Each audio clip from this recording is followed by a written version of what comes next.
dia, pessoal. Espero que estejamos todos bem, com grandes desafios pelo dia, né? Mas que bom que estamos podendo enfrentar os desafios, até porque estamos vivos. Bem, hoje nós vamos refletir um pouquinho sobre conflitos e alterações de comportamento.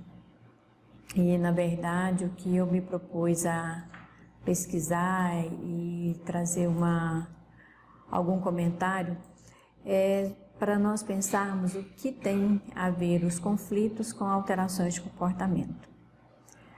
Porque sempre vão chegar em nossos consultórios mães, cuidadores, avós, com uma criança pela mão dizendo que ele tem alteração de comportamento, que ele está agressivo, que não tem rendimento na escola, que a escola, por sua vez, não quer a criança na sala.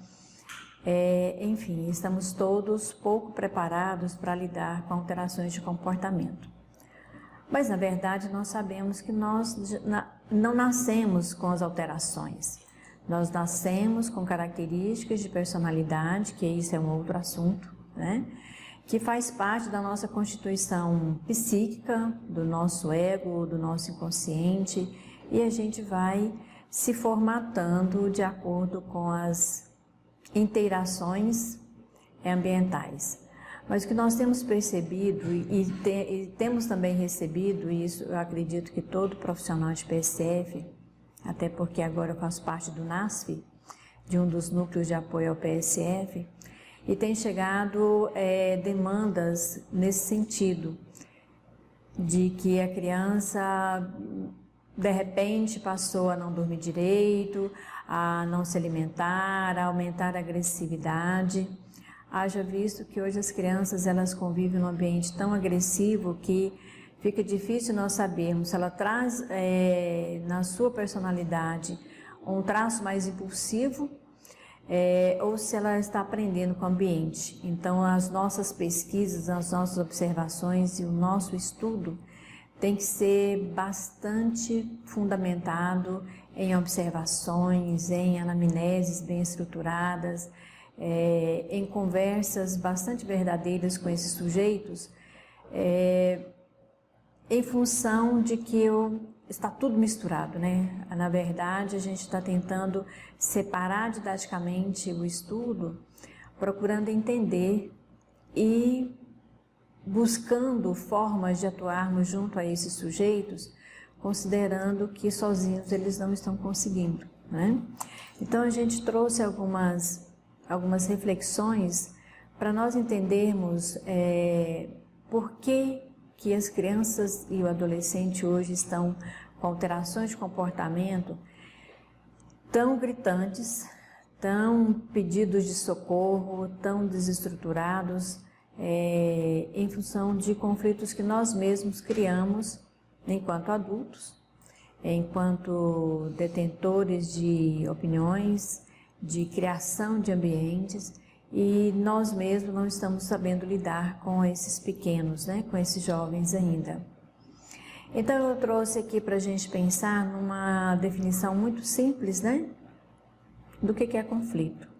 Simples no sentido de que ela se encontra nos dicionários. Então, é todo substantivo masculino, oposição de interesses, oposição de sentimentos, de ideias, de luta, disputa, desentendimento, brigas, confusão, tumulto, desordem, agitação, abalo, alvoroço, celeuma, é uma palavra bastante desconhecida e até antiga, comoção, palpitação, polvorosa, movimento, perturbação, contenda, alteração, turbulência e etc. Eu encontrei mais de 20 sinônimos para a palavra conflito.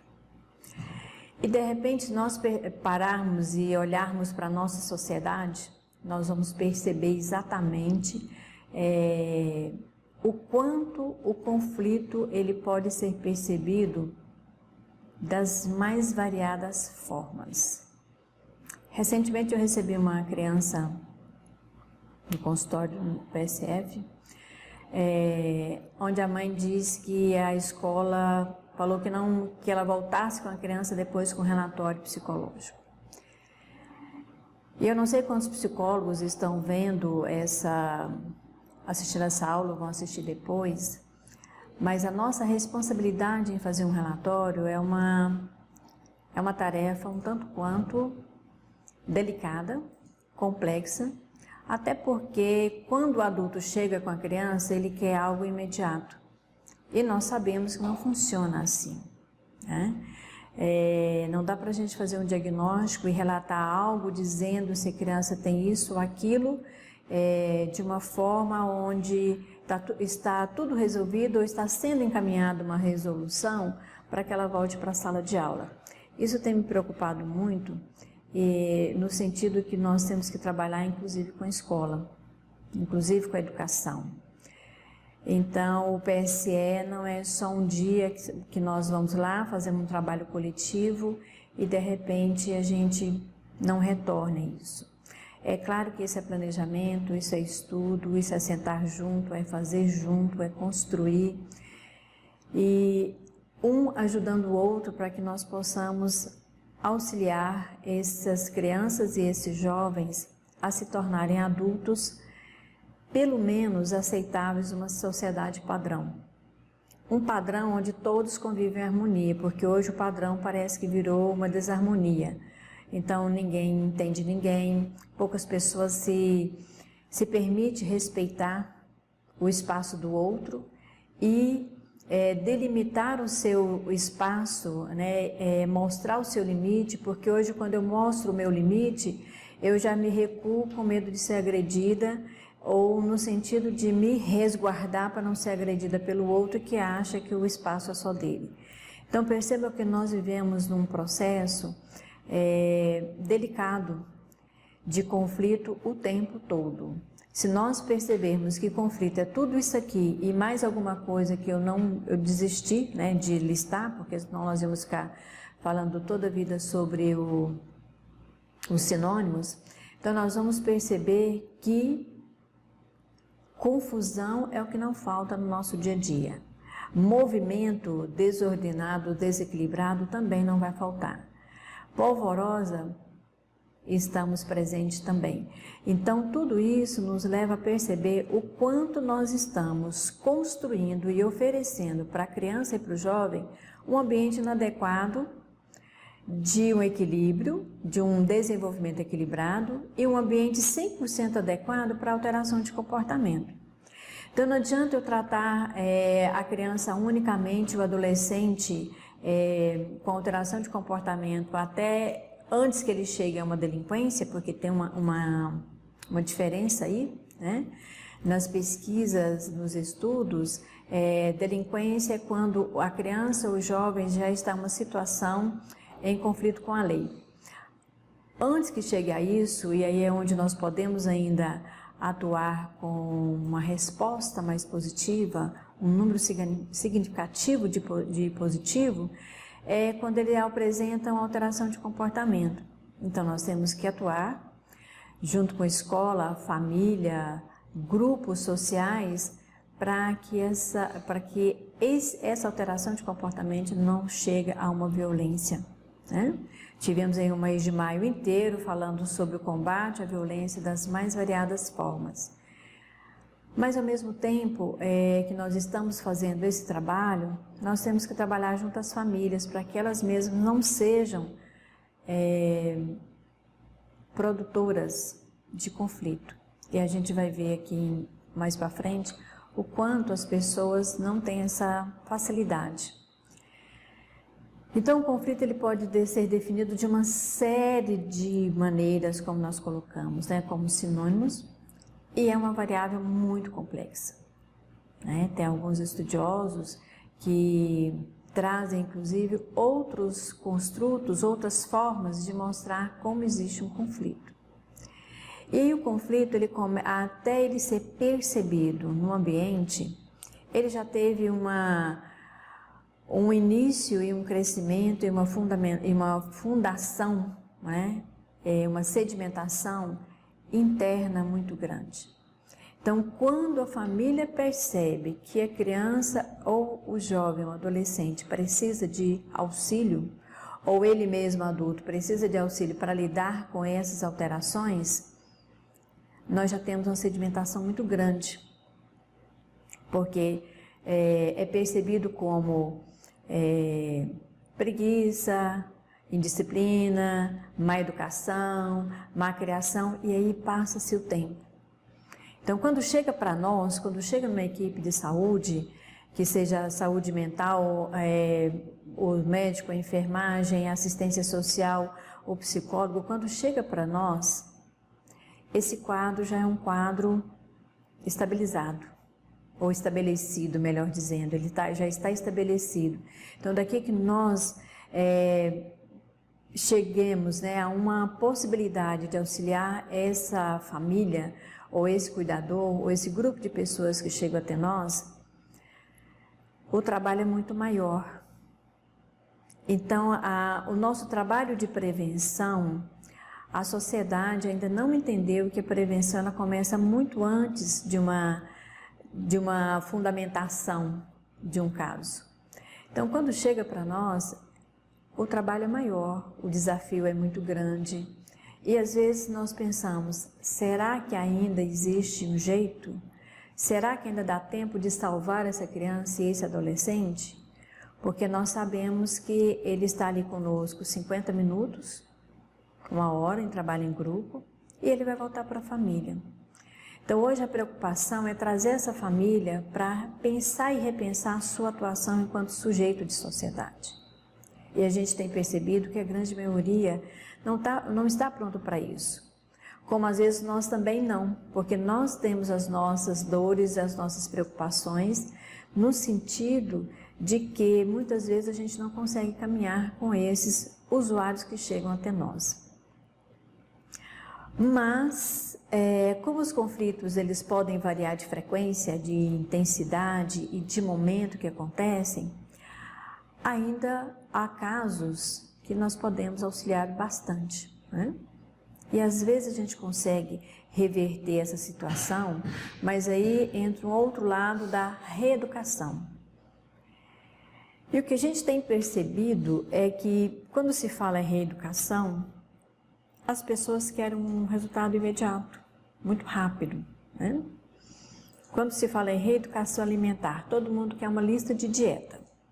O que eu posso comer, quanto eu posso comer, de que intervalo, o que eu vou retirar da minha alimentação. Quando nós falamos em reeducação emocional, isso é um trabalho imenso, muito maior do que a alimentação. Porque a alimentação é algo concreto, real, palpável, é quantidade, é medido. Não que a reeducação emocional não possa ser medida, mas para o senso comum não existe uma medida para isso.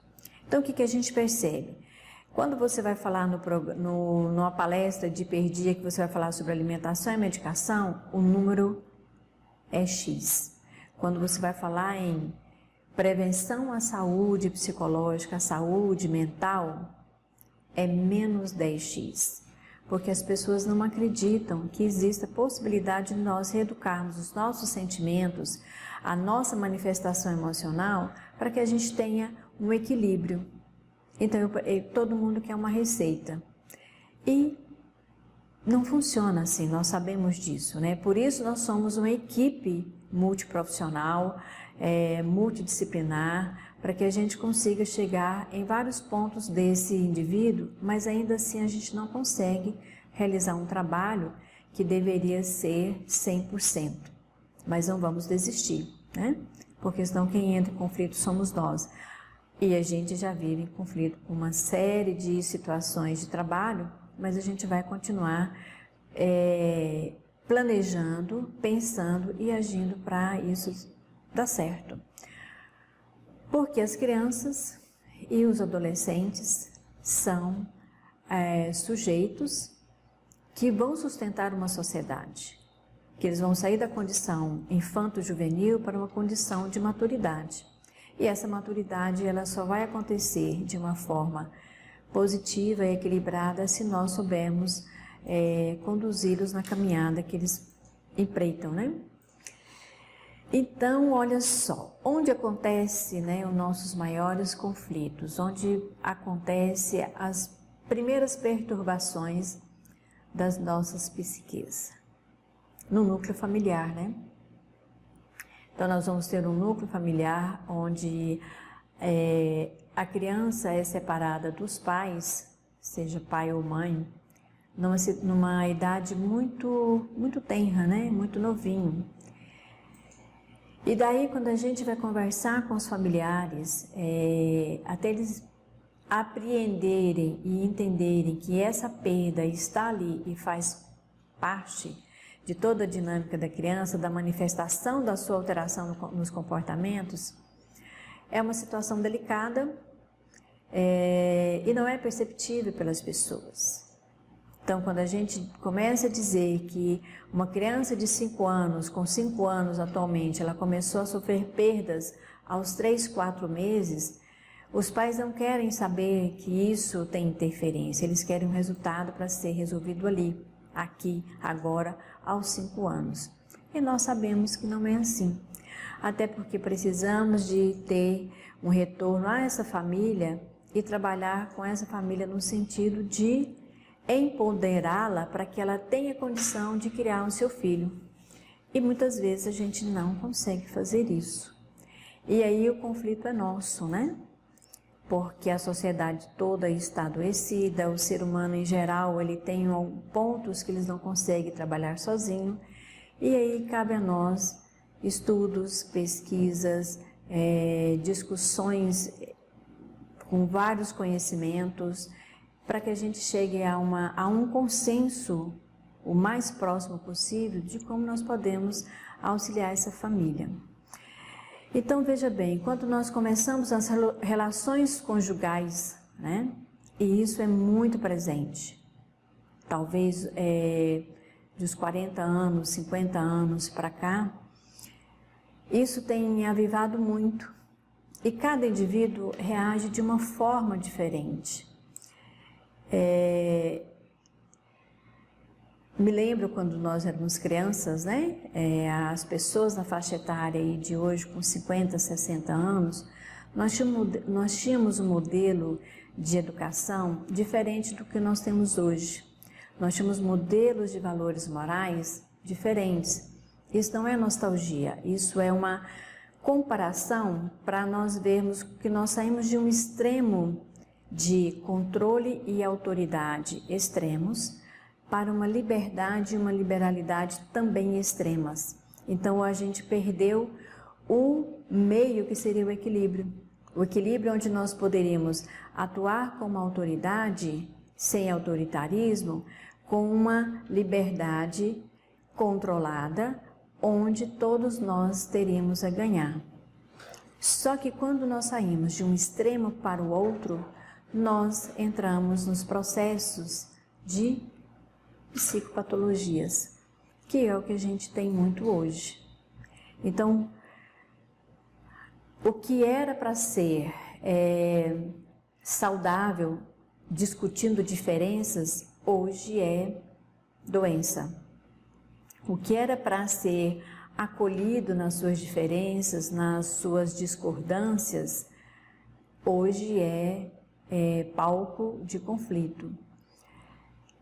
Então, a criança, quando ela está nesse meio familiar, nesse núcleo onde tudo é discutido de uma forma agressiva e detentora de poder, então eu tenho uma religião, o meu companheiro tem outra religião e cada um quer criar o filho de uma forma diferente.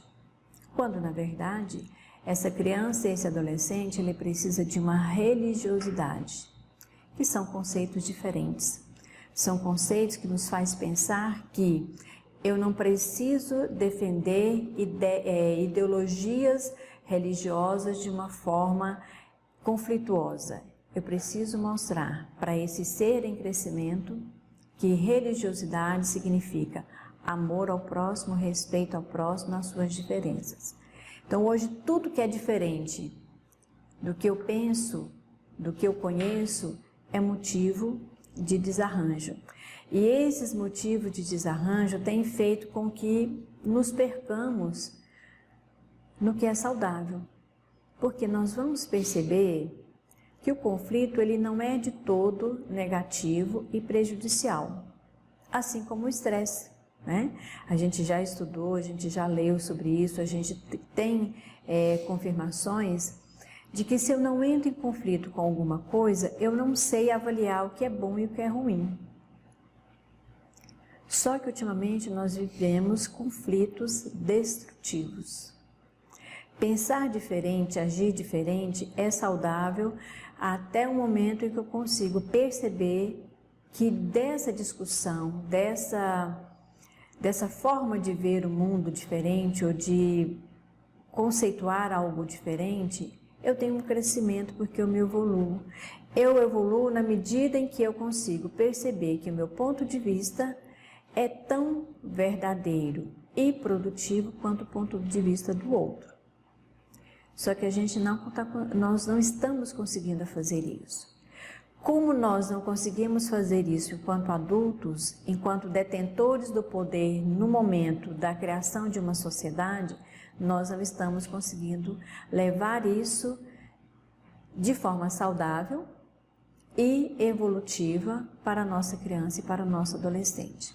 Então, como que nós vamos querer que a criança e o adolescente, o jovem, tenham comportamentos adequados, padronizados e aceitos pela sociedade, se eu, adulto, não estou oferecendo isso para ele? E aí fica muito mais fácil eu pegar a minha criança, o meu adolescente e levar para o psicólogo, levar para o grupo, né, de saúde mental, mas eu não me envolvo com isso. Ok, excelente, passo, levá-lo para isso buscando auxílio, mas nós temos que envolver essa família. Nós não somos detentores do poder de cura e do poder de mágica, achando que atendendo somente o indivíduo, ouvindo somente o indivíduo, nós vamos construir um mundo junto com ele de uma forma melhor. É preciso que, ao fazer isso, eu desperte nesse sujeito a vontade e a autocrença de que ele é capaz, mas também eu tenho que envolver os seus cuidadores nesse processo. Então, para a gente construir essa ponte, nós temos que utilizar de vários construtores, que somos nós profissionais, o sujeito da história, a sociedade, a escola, todo mundo. Ou do contrário, a gente não vai conseguir fazer. E aí a gente corre o risco da comunidade virar para nós e dizer: esses profissionais não resolvem nada. Ponto, abre parênteses, não resolvemos mesmo se nós quisermos fazer sozinhos. Sozinhos nós não damos conta. Nós precisamos fazer ponte com a família, com a escola, com a sociedade, com a comunidade. Todos nós somos sujeitos e somos atores, senão a gente não vai conseguir ter dentro das relações uma construção satisfatória. Porque numa família tudo é possível de gerar conflito, né? Quando nós recebemos uma pessoa para morar com a gente, né? Isso acontece muito com os avós e com os tios mais velhos. Isso é motivo de desequilíbrio, porque eu tenho um outro ser que chega na família. Como eu vou ensinar para a criança e para o jovem respeitar os mais velhos, se ao receber o sogro, a sogra, o pai ou a mãe na família, isso é causador de transtorno? E aí nós não vamos ensinar para as crianças se não for através do modelo. Nós fazemos uma lista e uma cartilha de boas maneiras, não vai ter o mesmo efeito, não terá o mesmo resultado esperado positivamente do que ele me ver agindo. Então o exemplo ainda é o melhor modelo de educação moral.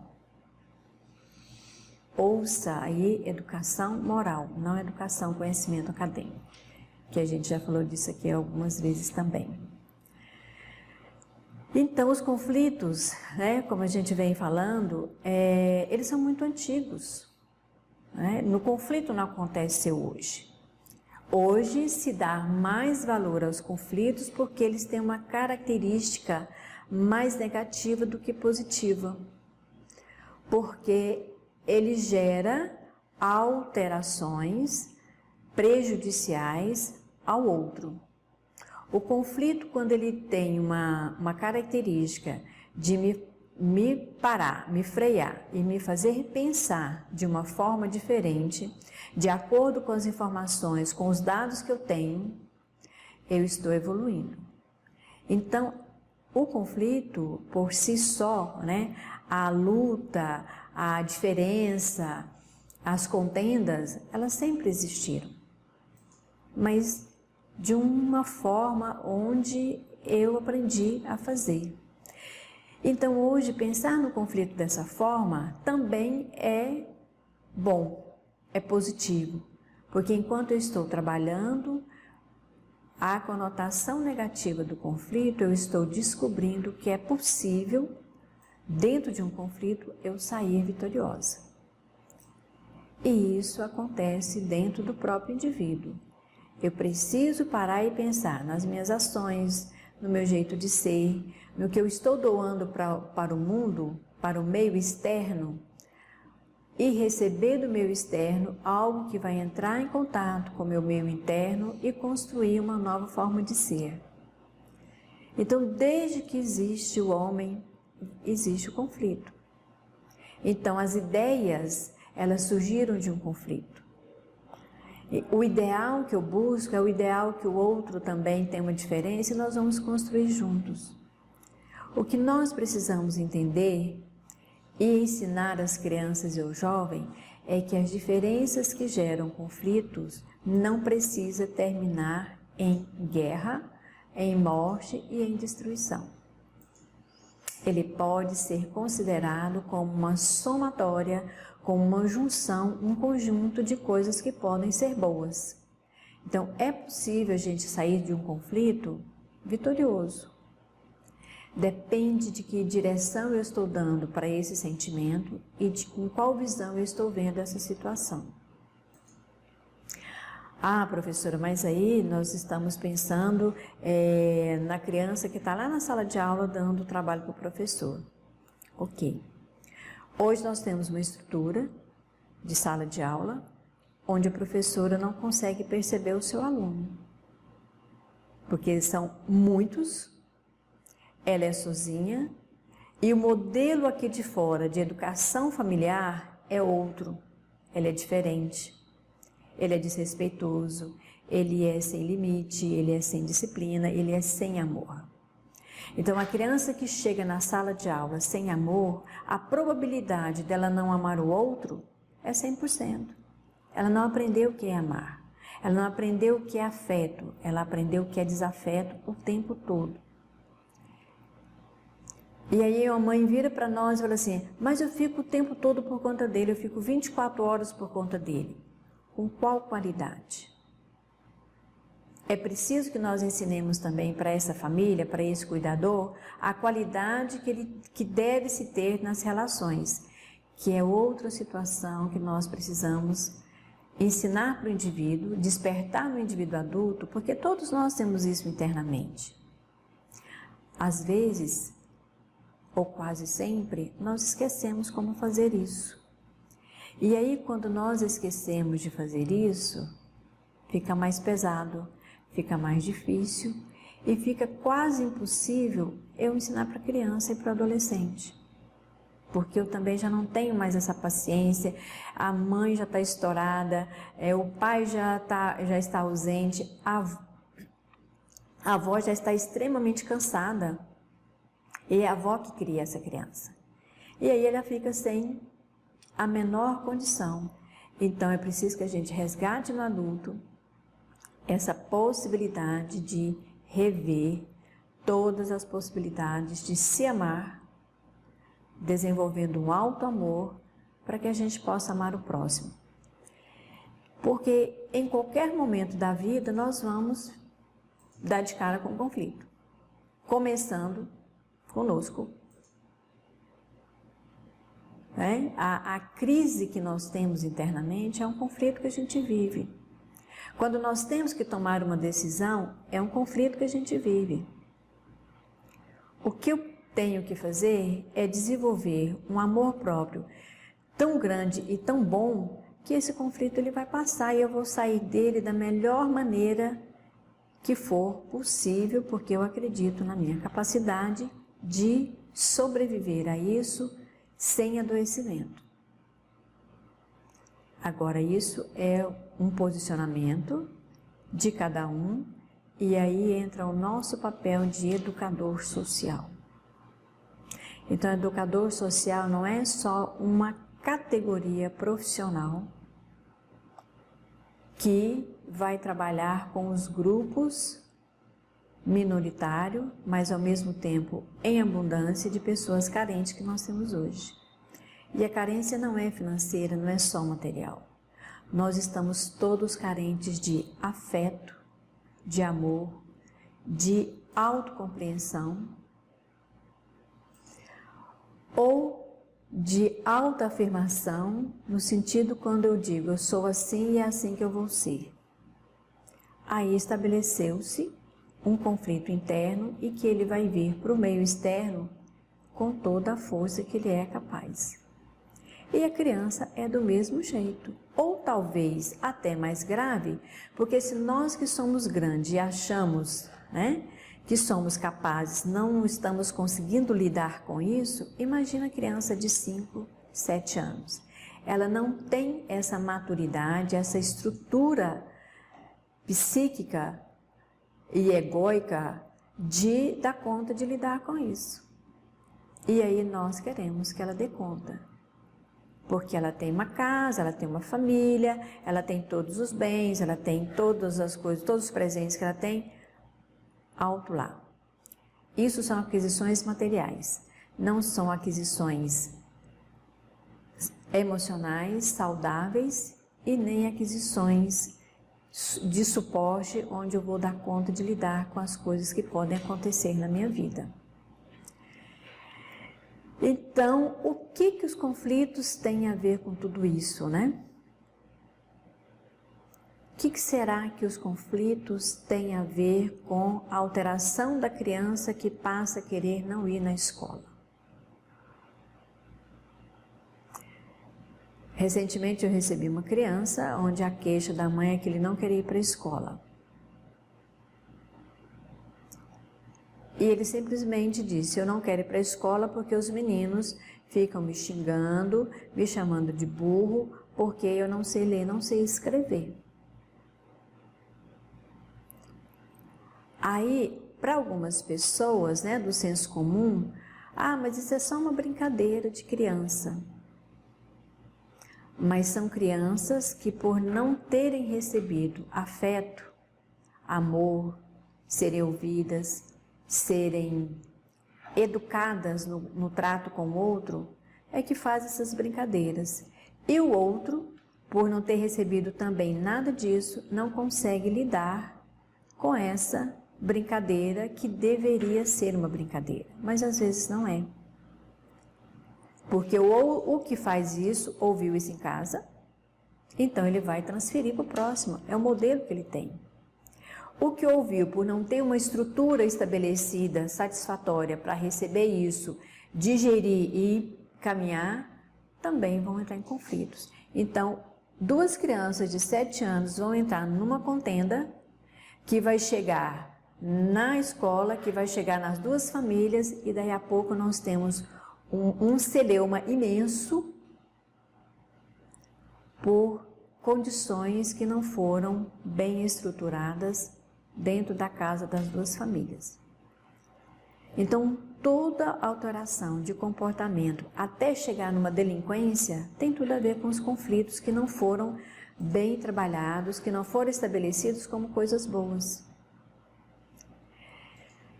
Então, tudo que eu sinto internamente, eu preciso elaborar, eu preciso digerir, eu preciso falar sobre isso, eu preciso expor para alguém que acredita e confia em mim, no que eu estou falando, para que eu me sinta uma pessoa aceita. Só para a gente continuar pensando, e refletindo sobre a trajetória conflituosa que nós vamos encontrar, sempre, Só que eu tenho que ver, que perceber qual situação eu vou permitir que seja agravante para a minha história, qual situação que vai ser positiva e vai ser um crescimento, e para isso eu tenho que desenvolver a minha percepção de quem eu sou, como eu estou no mundo, que parte de mim contribui, que parte de mim recebe, que caminhos eu percorro. E isso nós temos que ensinar para a nossa criança. A grande situação hoje, e como nós estamos falando de comunidade que chega até nós, PSF, mas nós temos uma grande parcela que não considera que a saúde pública faça parte, né? Porque público as pessoas acham que é tudo que é SUS e que é postinho de saúde, que é centro de saúde, mas lá nos hospitais, nos grandes hospitais, também privados, se falam de saúde pública. E saúde pública é tudo que envolve o bem-estar biológico, socioeconômico e espiritual. Toda essa essência do ser humano tem que ser levada em consideração, porque senão nós vamos falar de conflitos e alterações de comportamento só para uma comunidade de baixa renda, de dificuldades de ascensão, de questões financeiras, e na verdade não é somente isso. Nós estamos falando aqui de pessoas, de indivíduos, de sujeitos que fazem parte da nossa história. Porque a sociedade ela é composta por todos nós, crianças, jovens, velhos, quem governa, quem é governado, e até porque quando se fala em quem governa e quem é governado, nós não estamos falando somente de estruturas políticas, nós estamos falando de estruturas familiares, de estruturas sociais, de todo o lugar que eu esteja. Então, conflitos e alterações de comportamentos vão acontecer em qualquer lugar, em qualquer esfera e em qualquer núcleo, seja ele de baixa renda ou de altíssima renda, seja ele de uma escala social baixa ou alta. Em qualquer movimento humano nós vamos ter conflitos e alterações de comportamento, se nós não percebermos algo que seja possível de receber e de perceber como positivo nesse sentido. Então tem coisas que às vezes nós não conseguimos perceber, e aí o tempo passa. E aí o que é o conflito? Quando duas forças contrárias entram em contato, gerando comportamentos aceitos ou não. E esse conflito acontece internamente e o sujeito começa a sentir culpa. Como é que é isso? Vários de nós, tivemos histórias que puderam ser positivas ou negativas e nós sobrevivemos a isso e caminhamos. Mas tem algumas situações que acontecem com a criança e com o adolescente que ele pensa e sente e introjeta isso como culpa dele. Por exemplo, separação dos pais. Não raro crianças e adolescentes vão achar que eles são culpados por isso. Inconsciente ou não, o cônjuge que ficou com os filhos, com a guarda dos filhos, acaba reforçando isso. Então nós temos que educar a nossa comunidade até para lidar com uma separação, para que isso não interfira de forma negativa na percepção das crianças. Então o sentimento de culpa é algo que, se não for trabalhado, se não for bem percebido, se não for digerido de uma forma satisfatória, ela pode interferir sim, daqui 40 anos na vida da pessoa. E nós vamos encontrar em nossos consultórios, nas nossas unidades de saúde, pessoas que têm doenças recorrentes em função de um sentimento que ela não sabe onde ficou. em que fase da vida dela aconteceu, até que em dado momento, numa descoberta, ela percebe que esse fato que aconteceu há 40 anos, hoje traz adoecimento de que ela não tinha se percebido. Então, o sentimento de culpa é uma coisa muito séria. Então, culpar uma criança, dizer para ela que ela é culpada de alguma coisa, nós temos que ter muito cuidado com isso, porque isso vai gerar um conflito que vai alterar um comportamento, sim, com certeza. Então, tudo isso é possível de nós irmos trabalhando, tentando mostrar para esses seres, né, em crescimento, em desenvolvimento, para essas crianças, para esses jovens, que é possível, sim, eles terem pensamentos diferentes, vontades diferentes, mas que isso pode viver em consonância com um padrão estabelecido. Agora, nós outros adultos é que temos que estabelecer um padrão aceito, coisa que a gente ainda tem uma dificuldade. Então, a diferença entre o desenvolvimento normal e patológico, ele pode ser medido pela repetição desse comportamento. Porque muitas vezes nós vamos achar que algo é normal. Nós vamos entrando numa repetição achando que é normal. Só que essa repetição, ela está sendo prejudicial. Ah, mas todo mundo faz, né? O erro é erro, mesmo que todo mundo faça. E o acerto é acerto, o certo é certo, mesmo que poucas pessoas façam. Então, essa afirmação nós temos que ter bem claro para o nosso crescimento moral. Porque senão eu vou igualar a todos que estão fazendo algo que não seja correto, que não seja honesto, que não seja um padrão positivo. Mas todo mundo está fazendo. Porque senão daqui a pouco nós vamos achar que a violência é algo padrão. E por ser padrão, é bom. Então, um exemplo simples, né, que alguns autores trouxeram, é que mentir e matar a aula, toda criança, ou a grande maioria delas, e adolescentes vão fazer isso. Até porque é uma autodescoberta, é o que eu preciso descobrir o que é certo e o que é errado, percebendo algo que eu vou fazer que é contrário, mas eu tenho que perceber que não está certo.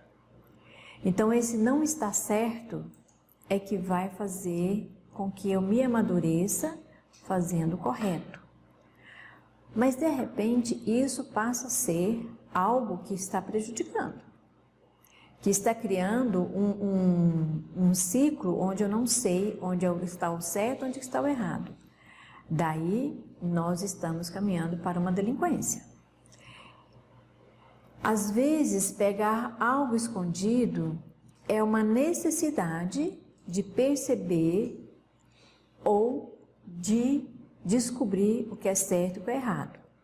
Mas a repetição de pegar algo escondido passa por uma necessidade de chamar atenção, de ser percebido e também de dizer, olha, algo não está bem, algo não está correto. O que é prejudicial? Quando acontece alguma coisa e alguém fala assim, isso é coisa de criança.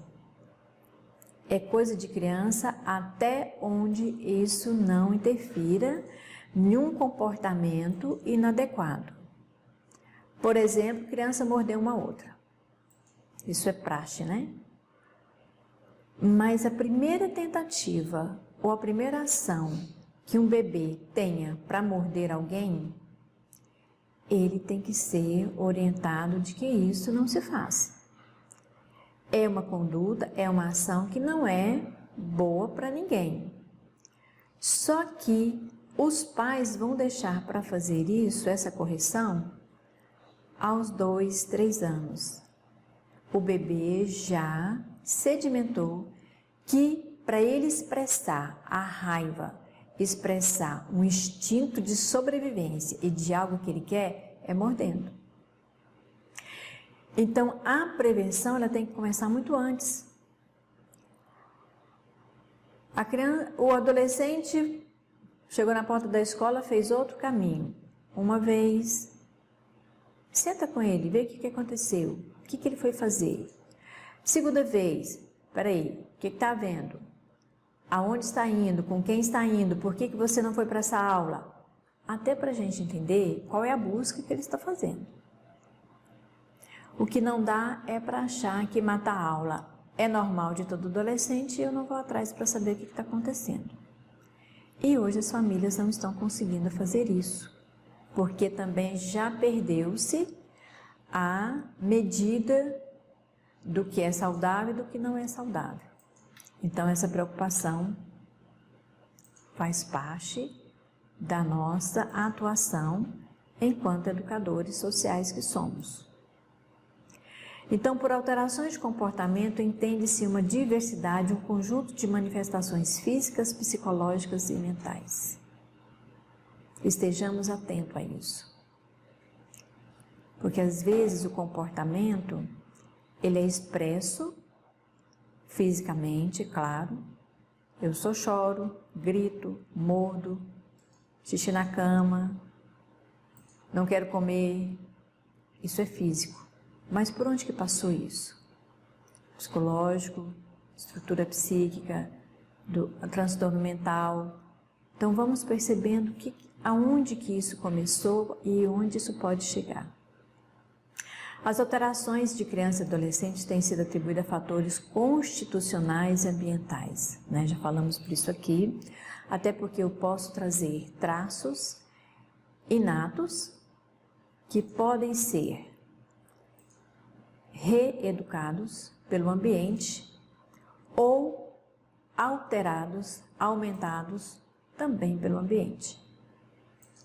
Todos nós temos componentes, até porque são instintos de agressividade, de exaltação, por uma questão de sobrevivência.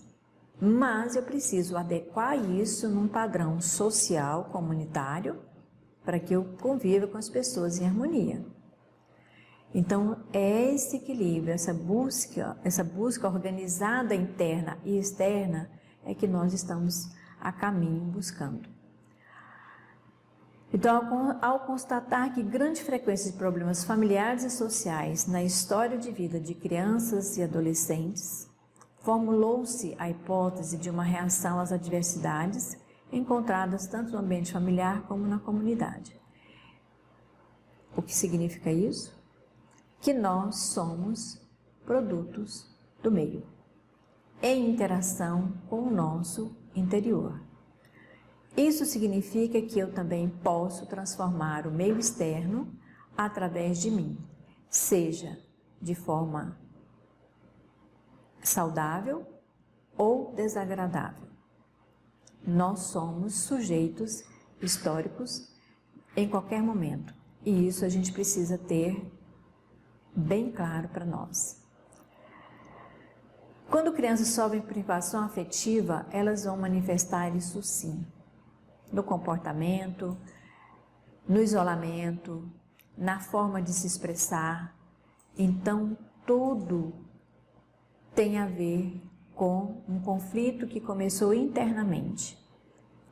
O conflito, a verbalização, a manifestação física da alteração de comportamento, necessariamente ela vai passar primeiro pelo meu conflito interno.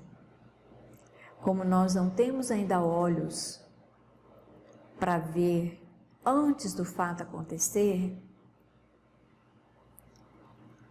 às vezes, quando chega para nós, o processo já está bem adiantado, daí a nossa dificuldade, inclusive com a própria família, porque não percebeu isso. A gente já discutiu isso algumas vezes, né?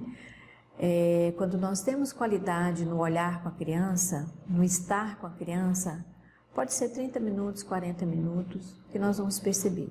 Quando nós não temos esse olhar, nós podemos estar às 24 horas, como essa mãe chegou para mim e me disse dessa forma, que nós não vamos perceber. Como é a convivência nossa também no grupo de trabalho. Se eu não tenho olhos de ver, né, ouvidos de escutar de uma forma diferente, eu não percebo que aquele colega de trabalho, aquele companheiro está passando por dificuldades que ele não consegue expressar, mas ele manifesta no seu comportamento. E o comportamento de ficar calado, quieto, isolado, também é uma manifestação. Porque as pessoas acham que só manifesta quem grita, agride. Não, quem se mata também manifesta, né? E o matar, eu não preciso morrer, eu posso me isolar do mundo. E isso é uma morte também, né? Então, tudo que nós pudermos fazer de bom conosco, para que essa bondade se espelhe, né, se projete no externo, nós estaremos cuidando. Então, tudo que a criança faz, tudo que o jovem faz, é no sentido impulsivo de buscar num objeto ou em um comportamento algo que ele deixou de receber. Lembra do slide anterior que fala sobre privação? Sempre é um grito de socorro. Por favor, me acudam, eu preciso de atenção, eu preciso de amor, eu preciso de esperança, né? E às vezes a gente não consegue perceber isso. Então, comportamentos antissociais são frequentemente observados no período da adolescência e da infância, como sintomas isolados ou transitórios. Mas às vezes é preciso a gente conhecer a nossa criança que convive conosco desde pequenininho. O bebê ele já manifesta agressividade ou calmaria, alegria ou tristeza. Então, quanto mais cedo nós observarmos a nossa criança, daí a importância, né, dos grupos de gestantes, dos grupos de família, do conversar com todos, nós vamos conseguir menos adoecimento e mais cura da nossa sociedade. E para a gente concluir, crianças e adolescentes com alterações de comportamento e transtorno de conduta precisam ser identificados o mais cedo possível, para que tenhamos a maior oportunidade de beneficiar-se de intervenções terapêuticas e preventivas. E se a família não dá conta disso, cabe a nós orientarmos para isso. O tratamento mais efetivo envolve a combinação de diferentes condutas junto à criança e adolescente, à família e à escola. A gente já falou sobre isso, né?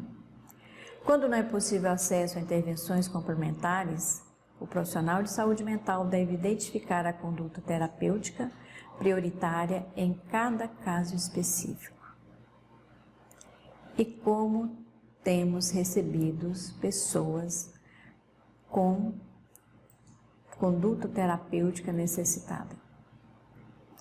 Como cada vez mais nós temos que ampliar o nosso olhar, o nosso conhecimento, utilizar as várias ferramentas que tivermos para identificar, junto com esse sujeito, a possibilidade de resgate desse ser.